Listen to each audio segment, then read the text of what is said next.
God is there in everybody. This is one's own vision.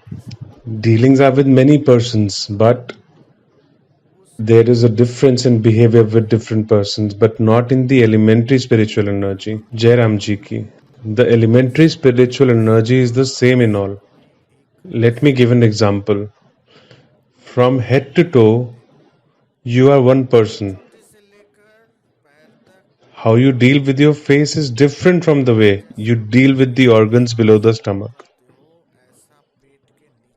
Like, if a mosquito sits on your leg, you slap it hard, but if it sits on your cheek, you remove it gently. The leg is yours, the cheeks are yours. Then why is there a difference in the power of your hand? You don't wash your hands after touching your face. But if you use the washroom, you wash your hands properly. The entire body is yours, but still with different body parts, you deal differently. Similarly, you treat Brahmins, Kshatriyas, and other sections of society differently, in the way as they are. The policy also says, with saints and monks, behave in a noble and humble way, and with a wicked person, behave more sternly. You must have the power to punish a wicked person. Be gentle with those who are gentlemen, but if you're gentle with the wicked and evil persons, then you are contributing to the evilness.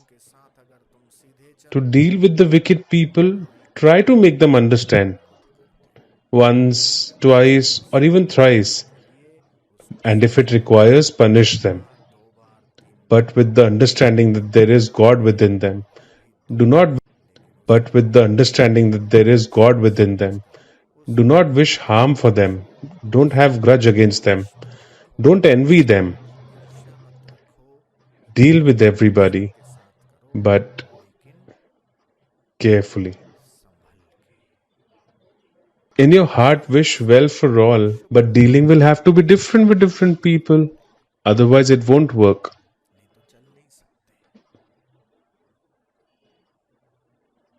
Lord Krishna, who said, Vasudeva Sarvamiti Samatma Sadurlabha, the same Lord is telling Arjun, Hey Arjun, incompetence and impotence doesn't suit you. Leave your weakness.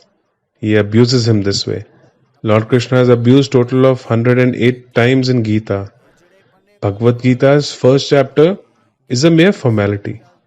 Who is standing where, who has which conch in his hand, it is all a prelude.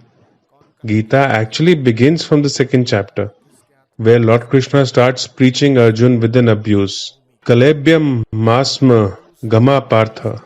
These are his words. Read the second chapter, second or third verse. It means this. Hey Arjun, incompetence doesn't suit you. Arjun replies, I don't want to go to war. I don't even want an inch of land. I can spend my life with 2 meals a day. I don't like going to war for those 2 meals.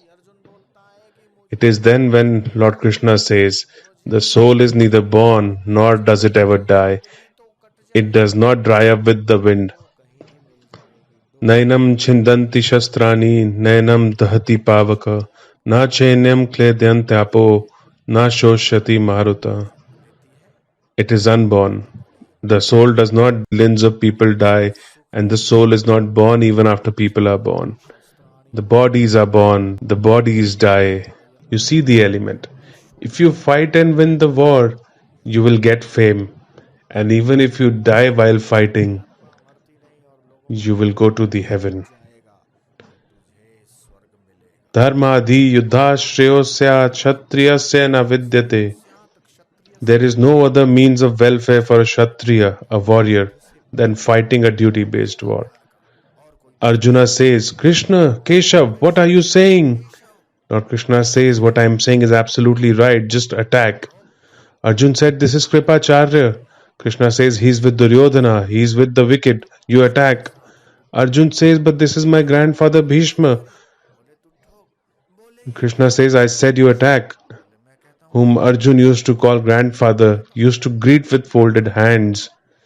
He is attacking him now with an arrow, all at the behest of the Lord. From this, we must understand the message that it is better to live or die for one's duty or religion. But it is not appropriate to keep sitting doing nothing owing to the incapability or weakness. Veer Bhogya Vasundhara. This earth belongs to the valorous and the fearless. If there is ever a word in the Upanishad that works like a bomb, then this is it. Na ayam atma balhinena labhya, that the eternal self is not realized by the frail and weak-spirited people. Do away with your physical and mental weakness. In any way, no weak-spirited person is entitled